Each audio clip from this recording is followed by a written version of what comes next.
Welcome back to IFX Academy. It's analysis. So guys, yesterday we were buying this. So price would be on a target.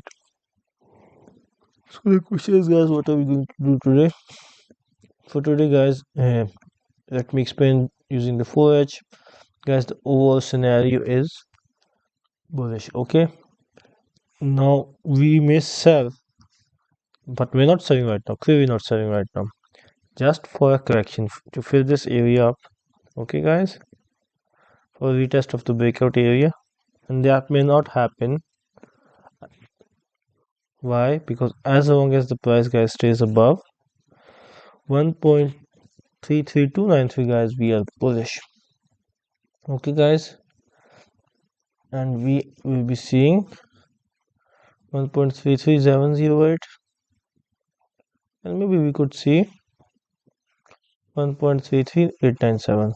Okay, guys, I won't have much bigger targets because the price has already moved too much in one direction. I would wait for some kind of correction, so I would keep my bullish targets small, and I would not sell as long as the price closes above 1.33293. Okay, guys, so my targets are 1.33708, 1.33897, and if we break below this, guys, we will be seeing 1.32757. So wishing you guys the best of luck. Hope you guys make money trading this pair, and see you guys tomorrow.